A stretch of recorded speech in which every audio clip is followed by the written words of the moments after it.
الله الرحمن الرحيم.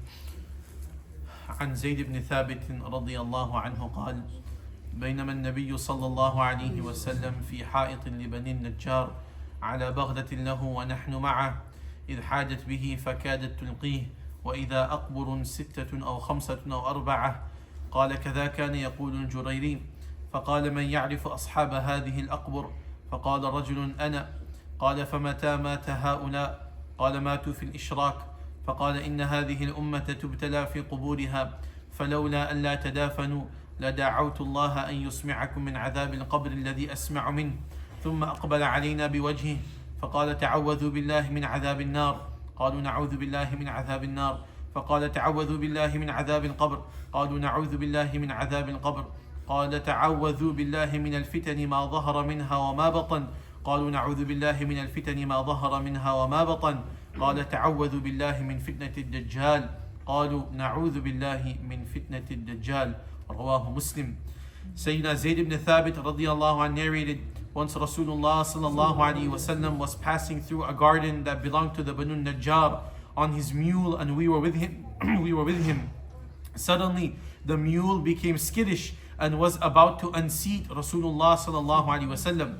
We noticed that there were 6 or 5 or 4 graves over there. He sallallahu alaihi wasallam asked, who knows who is buried here? A man said, I do. Rasulullah sallallahu alaihi wasallam asked, when did they die? He said, in the period of idolatry. Rasulullah sallallahu alaihi wasallam said, these people are going through the ordeals in the graves. Then he sallallahu alaihi wasallam turned to us and the following conversation took place. Rasulullah sallallahu alaihi wasallam said, seek Allah's protection from the punishment of the fire. The Sahaba replied, we seek Allah's protection from the punishment of the fire. Rasulullah sallallahu alaihi wasallam said, seek Allah's protection from the punishment of the grave. The Sahaba replied, we seek Allah's protection from the punishment of the grave.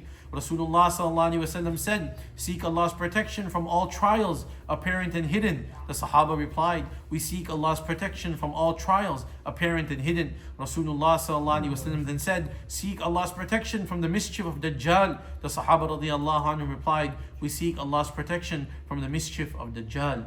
Commentary. This hadith gives us a glimpse of a teaching session by Rasulullah sallallahu alaihi wasallam. While he sallallahu alaihi wasallam taught a lot of very moving du'as, each of which is a great blessing, he took special care in teaching some of them. These du'as of protection are amongst those special du'as. Rasulullah sallallahu alaihi wasallam and the Sahaba radiyallahu anhum used to make these du'as after every salah.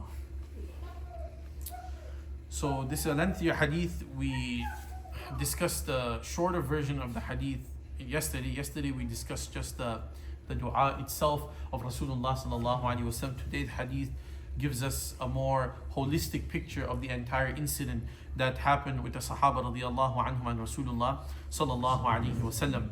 So there was this one part actually which was missed over here in the translation, which seems like they did not, or they missed it by mistake.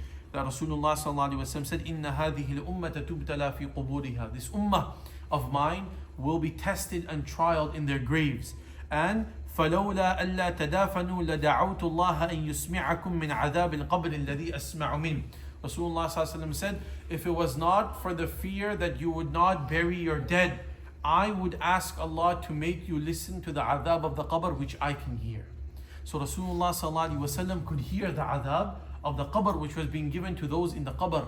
And this happened on many occasions.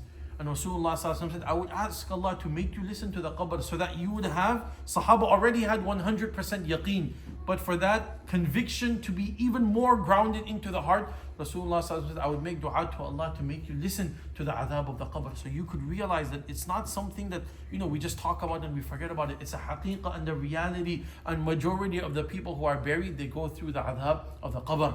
But فَلَوْلَا أَلَّا تَدَافَنُوا. The reason I don't make this dua to Allah is because we mentioned this the other day, you would stop burying the dead. You wouldn't even want to go to the graveyard. I'm too scared. I can't go over there. I'm hearing the screams and the cries of those who are buried over there.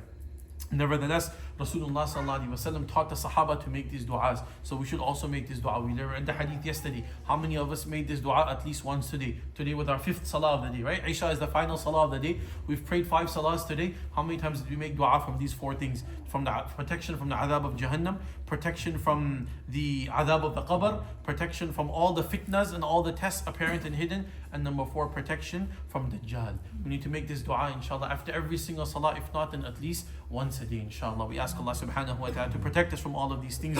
We ask Allah subhanahu wa ta'ala to forgive our shortcomings. We ask Allah to be pleased with us. Ameen ya Rabbil Alameen. Wa sallallahu wa sallim ala nabiyyina Muhammad wa ala alihi wa sahbihi ajma'in. Alhamdulillah.